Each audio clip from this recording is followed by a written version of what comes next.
3절을 봅니다. 영생은 이것이니 곧 사람들이 유일하시고 참 하나님이신 아버지와 아버지께서 보내신 예수 그리스도를 아는 것이옵니다. 한 구절 더 보겠습니다. 요한 1서 5장 20절을 보겠습니다. 요한 1서 5장 20절을 보겠습니다.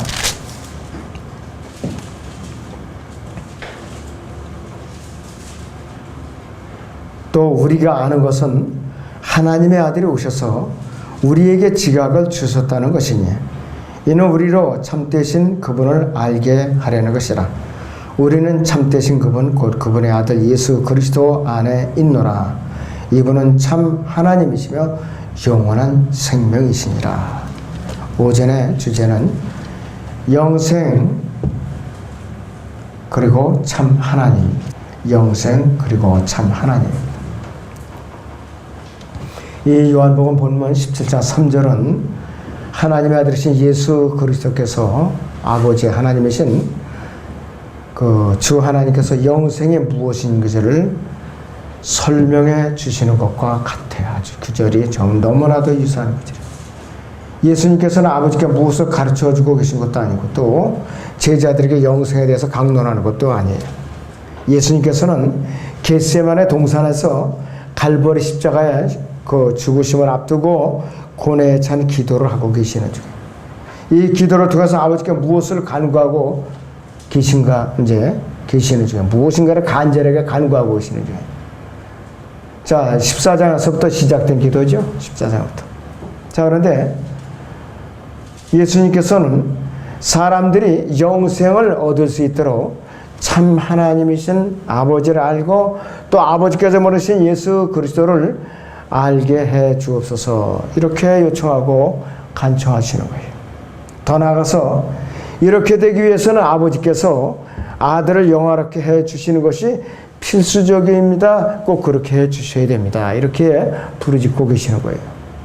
그래서 요한복음 17장 1절을 잠깐 보세요. 17장 1절에 예수께서 이러한 말씀들을 하시고 눈을 들어 하늘을 보시며 말씀하시기를 아버지시여 그 시간이 왔나이다. 아버지의 아들을 영화롭게 하셔서 아들도 아버지를 영화롭게 하게 하옵소서 이렇게 부르짖고 계시요. 이 내용을 17장 3절에서 더 강조하고 계시는 거예요. 강조하고. 다시 말해서 예수 그리스도께서 이 땅에 오실 때 갖고 오셨던 사명이 완수될 수 있도록 해달라고 하나님께 간구하고 계시는 거예요. 갈보리 십자가에서의 죽음이 이루어지지 않는다면은 예수 그리스도의 영광스러운 사명이 이루어지지 않는다면은 하나님의 계획은 실패로 돌아갈 것이라 이것이요. 예수님께서 갈보리 십자가에 못 박히신 후에 장사를 사흘 만에 죽은 자로부터 부활을 이제 일으켜지지 않는다면은 예수님의 부활의 영광을 받지 못하신다면은 이 세상에 대한 통치자에 대한 심판, 마귀에 대한 심판은 어떻게 되느냐?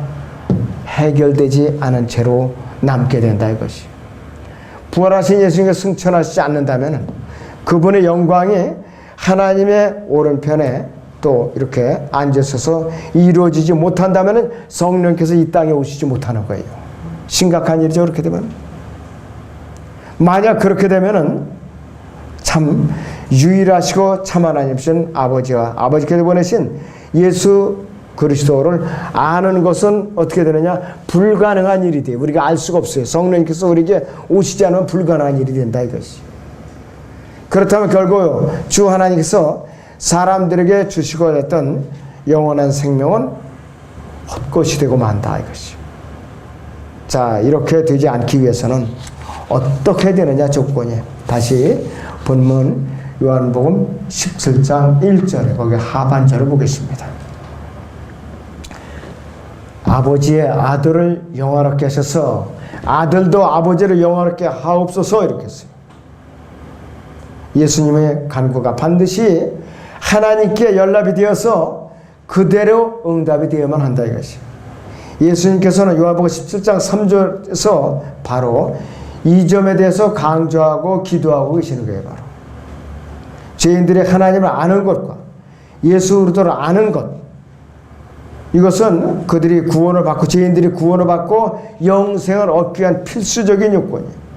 그리고 죄인들이 하나님을 알고 예수님을 알게 되기 위해서는 성령님의 도우심이 필수적인 조건이라 이것이요. 요한복음 16장을 봅니다. 13절에서 14절을 보죠. 요한복음 16장 13절에서 14절을 보겠습니다. 그러나 진리의 영이신 그분이 오시면 그랬어요. 너희를 모든 진리로 인도하시리라. 그분은 자신에 관하여 말씀하지 아니하시며 무엇이나 들은 것을 말씀하실 것이요 또 너희에게 다가올 일들을 알려주시리라 그랬어요. 다가올 일들을 알려주시리라 그랬어요. 그분이 나를 영화롭게 하시리니 이는 그분이 내 것을 받아서 너희에게 알려주실 것임이라 그랬어요. 자, 따라서 성령께서는 이 땅에 오셔도 되고 오지 않아도 되신다. 선택사항이 아니에요. 필수사항이라는 것이요. 절대로 오셔야 돼요. 그분은 절대로 오셔야 돼요. 성령께서 오시려면 예수님께서 반드시 부활한 영광스러운 몸을 갖고 셋째 하늘로 올라가셔서 하나님의 보좌 오른편에 앉으셔야 성령께서 이 땅에 오실 수가 있는 것이. 자, 그래서 요한복음 그 16장 7절을 보죠. 그러나 내가 진리를 너희에게 말하노니 그랬습니다. 내가 가는 것이 너희에게는 유익하니라. 만일 내가 가지 아니하면 그랬어요. 만일 내가 가지 아니하면 위로자가 너희에게 오지 아니하시리라. 그러나 내가 떠나가면 내가 그분을 너희에게 보낼 것이라. 그러면 왜 보내시냐 그랬어요. 그분이 오시면 죄에 대하여 의에 대하여 심판에 대하여 세상을 책망하시리라. 죄에 대하여라면 그들이 나를 믿지 않기 때문이요 의에 대하여라면 내가 내 아버지께 감으로 너희가 나를 다시는 보지 못하기 때문이며 또 심판에 대하여라면 이 세상의 통치자가 심판을 받기 때문이라 그랬습니다. 성경적으로 죄가 뭐냐 간략하게 말하면 핵심적인 것은 예수님을 믿지 않는 것이 죄라고 그랬어요. 여기서 보면 예수님을 믿지 않는 게 죄예요. 살인강도 그보다 더 큰 죄는 예수님을 믿지 않는 게 가장 더 큰 죄라 이것이에요. 살인강도 십자가상에 한쪽에 달린 그 강도는 어떻게 되느냐 단 한마디로 주여 당신의 나라 임하고는 나를 기억하소서. 요 한마디로 이 사람은 낙원에 같이 갔어요. 한쪽 편 강도는 죽는 순간까지도 그냥 헛듣고 그랬잖아요. 예수님은 살인강도 할지라도 참여하고 예수님을 받아들이면은 셋째 아니라 가지요. 그러나 아무리 의인인 체하고 세상에서 선행을 많이 하고 충성봉사하고 새벽제단 아무리 많이 쌓아도 예수님을 확실하게 모르고 거듭나지 않으면은 어디 가나 지옥 간다 이것이. 예수님께서는 분명히 위로자 성령을 보내신다고 그렇게 약속하실 뿐만 아니라 약속대로 이행해서 예수님께서 승천하시고 나서 50일째에 성령님이 이 땅에 오셨어요. 사도행전 2장에 있는 대로 성령께서 오셔가지고서 교회를 탄생시키셨다 이것이. 예수님께서는 기도를 시작하시자마자 요한복음 17장 1절에서 아버지시여 그 시간이 왔나이다 그랬어요. 아버지 아들을 영화롭게 하소 아들도 아버지를 영화롭게 하옵소서라고 간구하신 거예요. 갈보리 십자가에서 예수님께서 죽으시고 성경대로 죽으시고 장사했다 셋째 날에 살아나시는 것, 이것이 바로 아버지 하나님이 영화롭게 해드리는 사건이에요. 근데 베드로는 그랬죠. 내가 십자가 못 박혀 죽으리라. 그러니까는 그런 일이 일어나서도 안 될 뿐만 아니라 결단코 일어나지 못하도록 제가 맡겼나다 이런 식으로다가 날 쳤거든요. 그러니까 사탄아 내 뒤로 물러가라 그랬어요. 베드로는 너무 충성스러워서 육신적인 혈기가 넘쳐요. 인간적인 면에서는 참 의리 있는 사나이예요. 그러나 하나님 편에서는 육신의 혈기만 앞섰지 그 뒤에 사탄이 조종하고 있는 거라 이것이. 어떤 때는 심지어는 혈기가 넘쳐서 대제사장의 종 말코의 귀를 갖다 칼로 다 내리쳐갖고 댕공 잘라버리고 그냥 의리 있는 사나이예요. 그러나 하나님의 편에서 보면 너무 혈기가 넘쳐요. 걸려 넘어져. 나중에는 너무 두려움에 포로가 돼갖고 예수님을 3번이나 부인했어요. 3번째는 예수님을 저주하면서 부인했어요. 육신의 상태로 내려가고 두려움에 사로잡히는 예수님을 그렇게 부인하고 도망갔다 이것이. 부끄러운 우리는 그런 간증을 유지해서는 안 돼. 그렇기 때문에 요한복음 17장 3절에서 예수님께서 간구하시는 이유를 설명드리면서 그 강도를 갖다 높이고 계시는 거예요. 기도의 강도를 갖다. 우리가 유일하시고 참 하나님이신 분을 알고 예수 그리스도를 아는 것, 그것이 바로 영생이라고 했어요. 하나님, 곧 예수 그리스도를 안다는 것은 그분을 인지하는 것 자체가 아니라 그분을 인지함으로써 그분을 전적으로 신뢰하고 또 사랑하며 그분께 의지하고 또 그분 안에서 살고 그분과 지속적인 교제를 유지한다는 것을 말한다 했어요. 이렇게 되기 위해서는 우리의 마음속에는, 우리 자신의 마음속에, 저나 여러분의 마음속에는 이미 나 자아는, 나의 의지는 없고 예수님으로 가득 채워 있어야 돼요. 예수님으로. 여러분들 지난주 성경 공부에 경배라는 의미를 배웠어요. 기초 성경 공부에서. 경배라는 건 뭐냐? 매 순간마다 나는 없고 나의 마음속에 하나님으로 가득 채우는 거예요. 하나님. 예배라는 건 특정한 날과 시간과 장소가 있어야 되잖아요. 이렇게. 경배는 특별한 장소가 필요 없어요.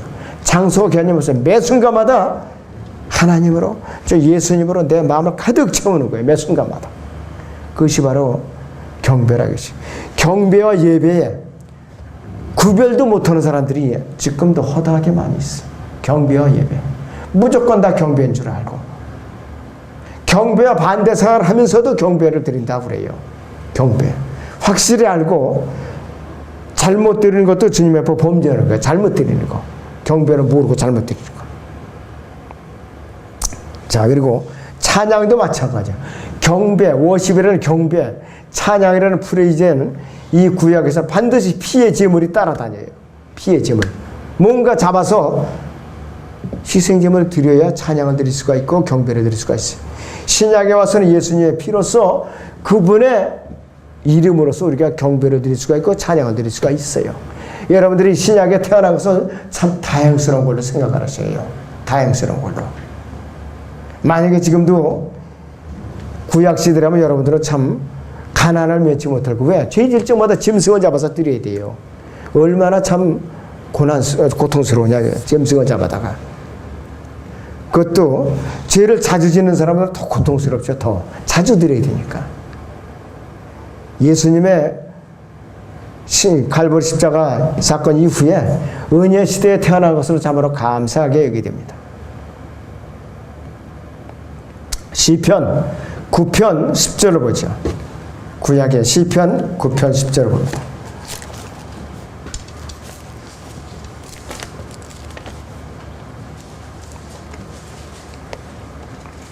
자, 시편 9편 10절을 봅니다.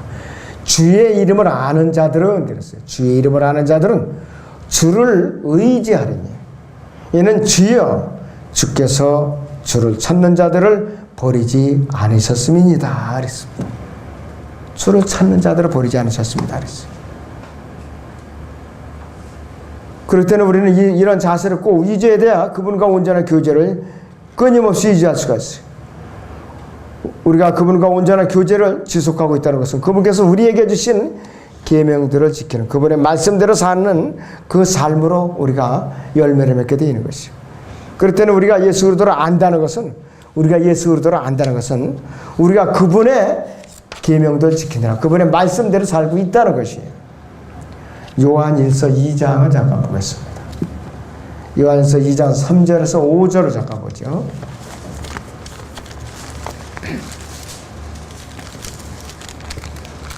요한일서 2장 3절에서 5절을 봅니다.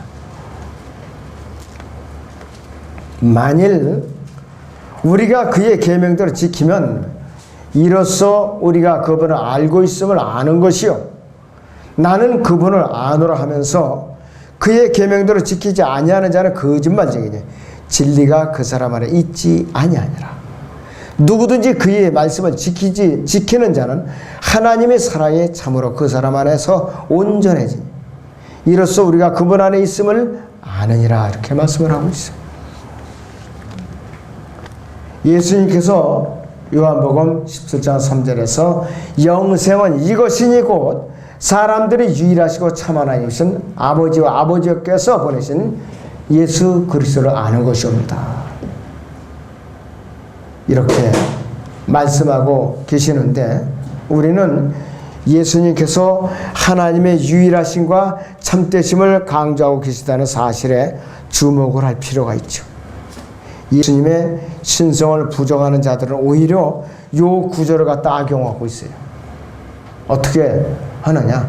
예수님께서는 유일하시고 참 하나님이신 아버지와 아버지께서 보내신 예수 그리스도 요거를 갖다 분리시켜서 이용을 하고 있어요. 분리시켜서 억지를 부려 억지 해석을 하고 있어요. 그러나 요한복음 10장 30절 같은 경우는 나와 아버지는 하나라고 묶었죠. 또 요한복음 10장 38절을 봅니다, 여러분들.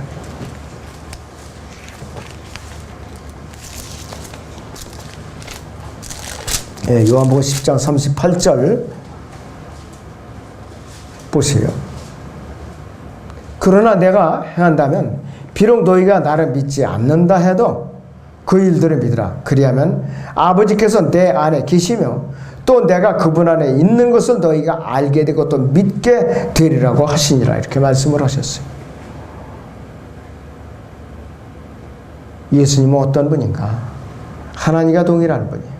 요한일서 5장 20절을 다시 보죠. 요한일서 5장 20절을 다시 봅니다.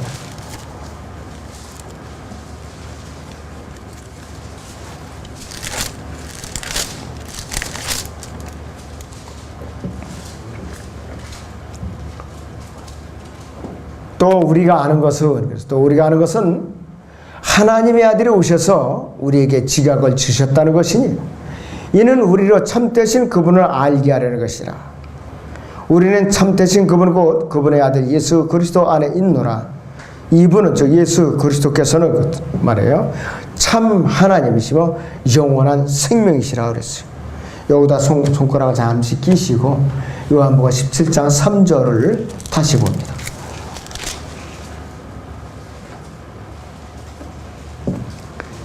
영생은 이것이니 곧 사람들이 유일하시고 참 하나님이신 아버지와 아버지께서 보내신 예수 그리스도를 아는 것이옵니다. 이 구절하고 요한일서 5장 20절은 차별을 둘 수가 없어요. 똑같아요. 이코로 동식이 성립한다 이것이. 즉 하나님은 육신을 입고 오신 하나님이신 예수 그리스도와 동격이라 이것이에요.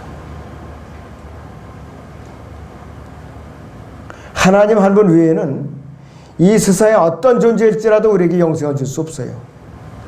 어떤 우상들도 우리에게 영생을 줄 수가 없어요. 이 세상의 신이라고 불리는 마귀조차도 우리에게 영생을 주는 건 고사하고 어떤 생명도 줄 수 없고 그가 줄 수 있는 유일한 선물은 뭐냐? 우리를 영원한 지옥불로 끌어들여서 친구 삼고 꼭 끌어안고 같이 고통을 당하는 거. 이거 외에는 할 게 없어요. 우리에게 생명을 주시는 분은 또 영생을 주시는 유일한 분은 하나님 한 분뿐이신데 이 하나님만이 참 하나님이신데 예수님께서는 아버지께서는 보내신 분이에요. 그래서 이 아버지께서 보내신 분이라는 말의 의미는 아버지께서 육신을 입고 오셨다는 이 말이에요. 바로 아버지께서 보내셨다는 것이 육신을 입고 오셨다는 것이에요. 성령님께서는 그래서 갈라디아서 4장 4절을 보면 일찌감치 바울 사도를 통해서 이렇게 말씀을 하셨어요. 갈라디아서 4장 4절을 봅니다.